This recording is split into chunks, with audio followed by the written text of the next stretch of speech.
Alright, today I've got a lot to get through. I'm going to have a little bit of voice issue probably because I had just had a slice of pizza left over and there's a little piece lodged in there.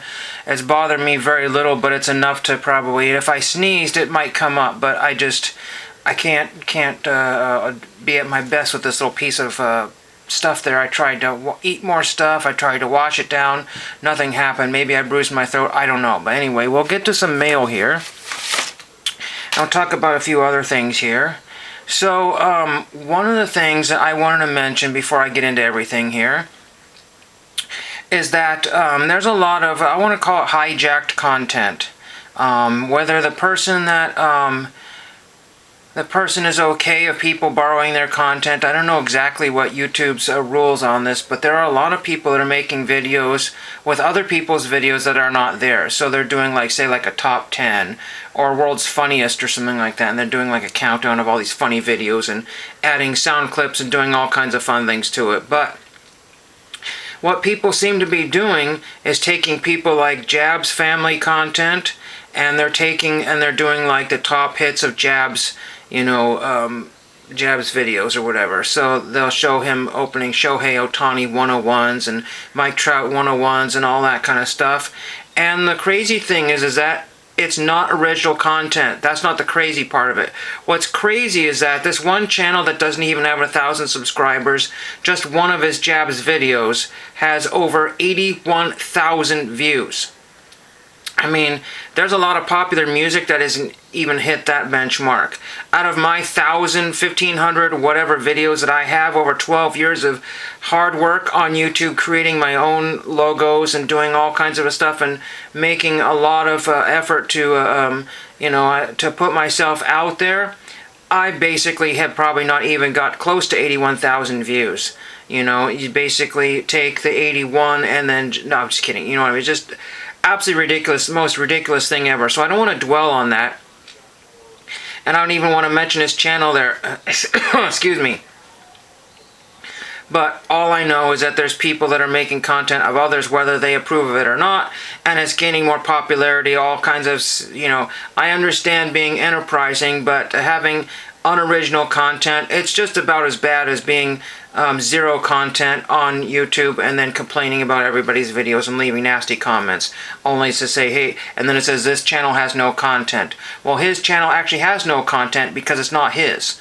I'm not saying that he doesn't have his own separate videos, but many of the videos were jabs, jabs, jabs, jabs, jabs.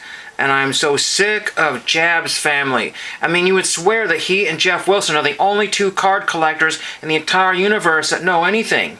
And then all the comments said, there was ridiculous comments. Oh, I love it when Jabs does this, all this. And it's almost like he's paid people to say nice things about him. Absolutely most ridiculous things. I mean, I enjoyed his videos early on, don't get me wrong, but I don't enjoy him now. Next thing that came in is a private message here, and I'm not going to share that with you.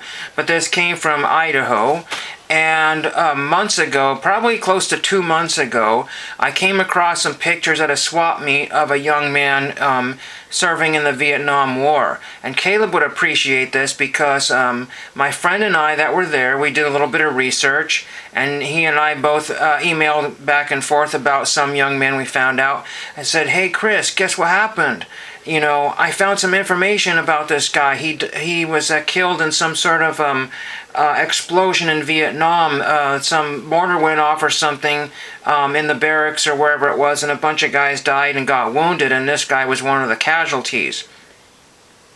But we were able to find out this survivor's relative, or the surviving relatives of this young man, and I was able to get the pictures to them, and I just got a letter explaining probably how the pictures got lost at the swap meet here. Some family member, walked off with them and then passed on, and then his stuff got sold through an auction or something crazy like that.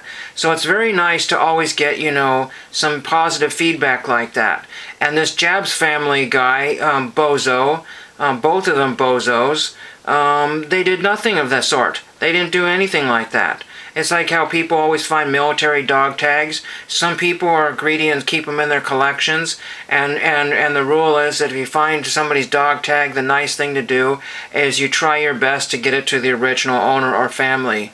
And I have one of those, and I'm going to try to get it to somebody that might be able to get it to the family, because I'm not super able to do that. Now we have one decent piece of mail here, and we'll just call this person Steven. Let's just call him Steven. How's that? And I believe this is Math Bowler, because I won Math Bowler's won a prize from one of his last content subscriber contest, I believe, and I got the TTM fuel package. So we're going to try my darndest to open this. We will not show his address because that's not what we do on this channel. Some people say it's okay, and those who say nay, then I will obey, or something silly like that. I did a Boy Scout purchase, Scout patch purchase this morning. I'm kind of off on all different cylinders right now. Hello, Henry. Congratulations on your win from my 800 subscriber giveaway. And I think I had mentioned on his video that he was catching up to me, or very close, or somehow he managed to get ahead of me. I don't know, one of the two. We're neck and neck something. It's almost been 2 weeks, so I am including some extra TTM fuel for waiting. I was waiting for the school year to end. Thank you for supporting my channel. Sincerely, Steven, Math Bowler. So it is Steven. So we got some sort of green tape here. I don't know where you get the green tape, but I remember having to special order it back in the day. So if you didn't see, I think he showed some of it. So we will see what we can do with this. I don't know exactly what he's sent because it's been a while and I kind of forgot about it. And I think I'm going to desperately need a Pepsi tonight or something like that. Oh, sorry, Jay. Coca-Cola. That's right. Your favorite is Coca-Cola. I'm pretty sure that's what you said. So I think it was like Coke Zero was your favorite. I really don't remember. But Pepsi, I think you said, was disgusting. Anyway, so we have got Dale Barra. I don't know. I didn't know that he signed or let's see. I don't know why it says Cheryl there. I don't know. But Dale Barra, and there's another Dale Barra squeezed behind there. I have had those cards back in the day. Don't know if I still do. Why these are all in you know what I mean, Ultra Pros. Maybe that's how he sends his. I don't know. This is Gene Garber. I can't remember if I've written Gene Garber, and then there's another Garber back there. Let me show you the other Garber here, because it's a 76 Garber. Oh, okay, there's a 79, 77, and a 78 Garber. And I either have, or it's very, very iffy if I have those. So it's 50-50. Dave Giusti, or Justy. Dave Justy, and I believe I have that one signed. We shall see. That was gotten years ago. I do not have these three. Come on. I believe I do not have these three, so I'll probably send those out. I actually do not have those for my sets. I might actually have this one. I don't know. It smells like a fresh top loader or something. I don't know. Something. Maybe it's a tape. I don't know. Yeah, I think it's a tape. I don't know, I got some sort of scent off of something that was kind of interesting. Steve Busby, it says $1.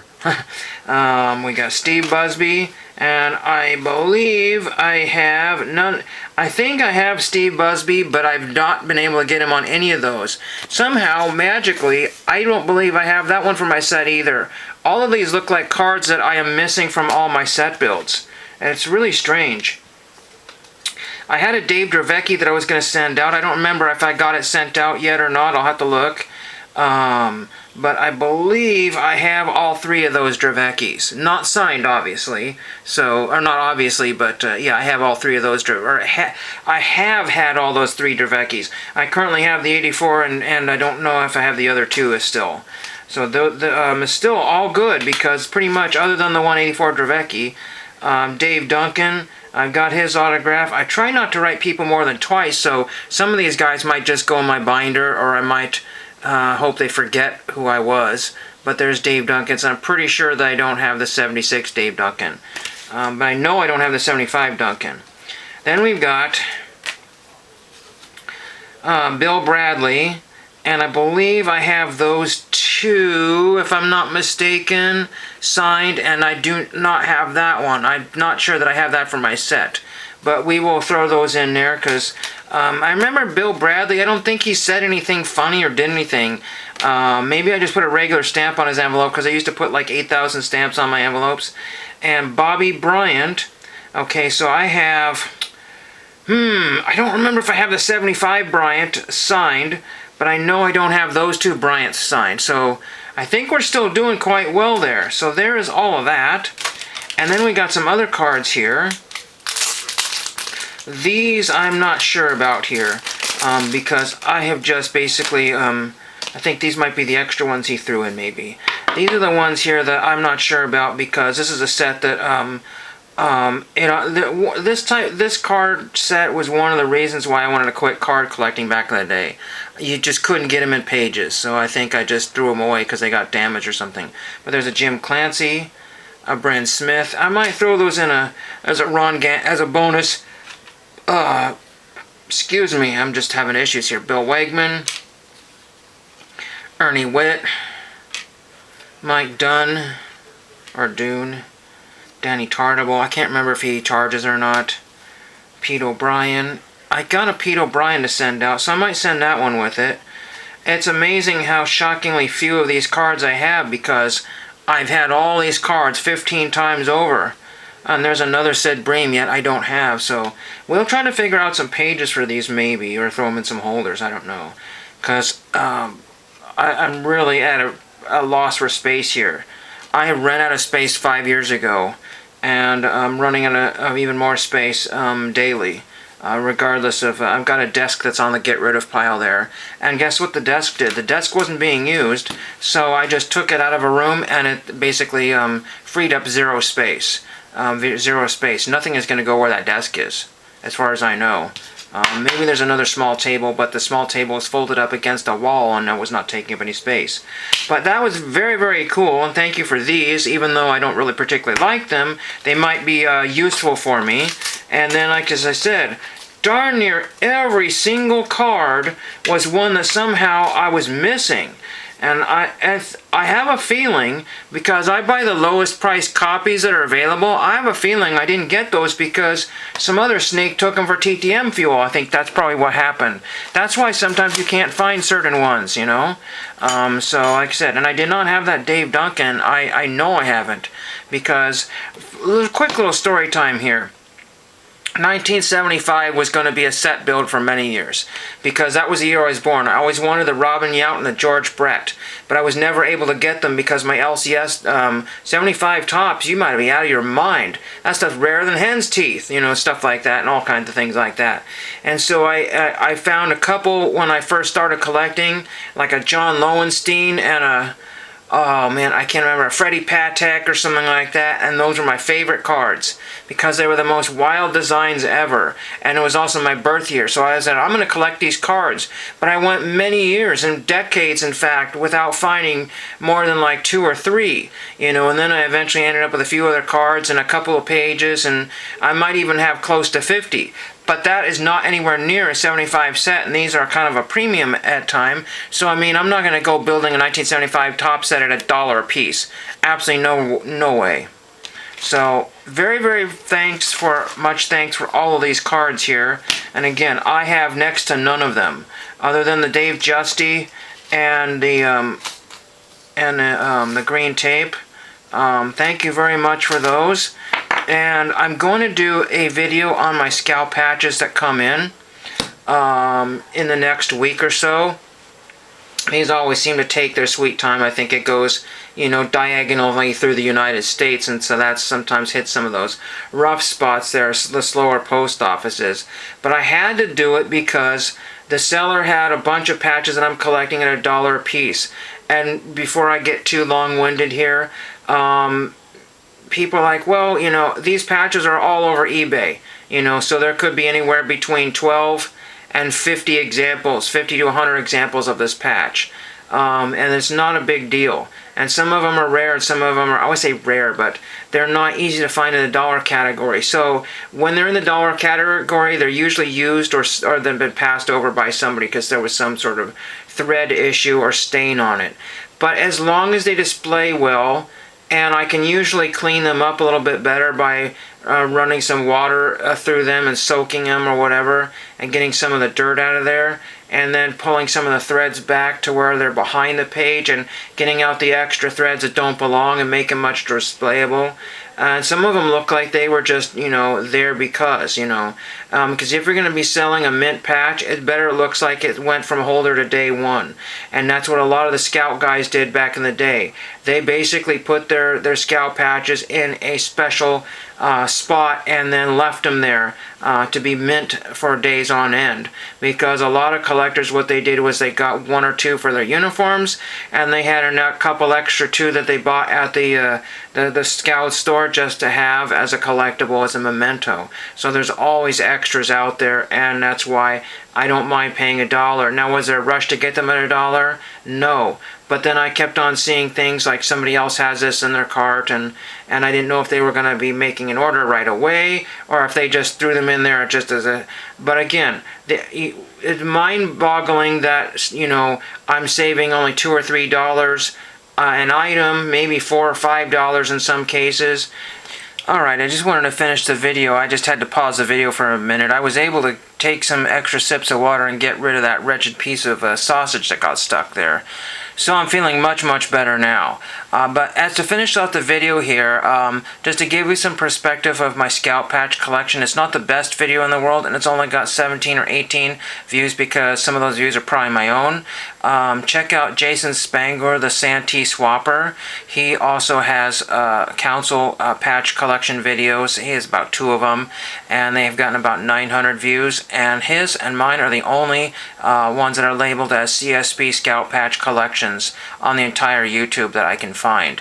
And again, my collection is much greater than anybody's. I say anybody I know, but nobody on YouTube has got a better collection than me and Jason. So what can you do? But if you want to see my video that only has 16 views from October 17th, 2022, there's a song on here as well that I do not remember. I burned it off of a cassette or CD back in the 90s or 2000s. I really don't know.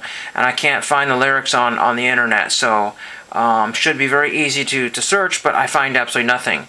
But if you want to see a great video, unfortunately some of the lighting is not great, but I will do a follow-up when these new patches come in. That's what I was trying to get at, is I've got 17 new scout patches coming in addition to my collection. Sadly though, I need about 400 to finish it off, so I'm serious, probably about 400 patches, and there's probably going to be about 350 out of those 400 that are going to be relatively affordable. Then there's going to be another 50 that are just going to be really ridiculous, and out of that 50 there's going to be 10 or 5 that are going to be like, yeah, seriously dude, you're not going to find another copy of that on eBay unless it's some sort of Chinese copy. So there's a couple there that are just not gettable, and most collectors do not have those in their collection. So anyway, I will have 97% one of these days, and hope you enjoyed that. And thank you, Matt Bowler, for the TTM fuel. Whoever started that crazy word, maybe you did, I don't know. Thank you for watching.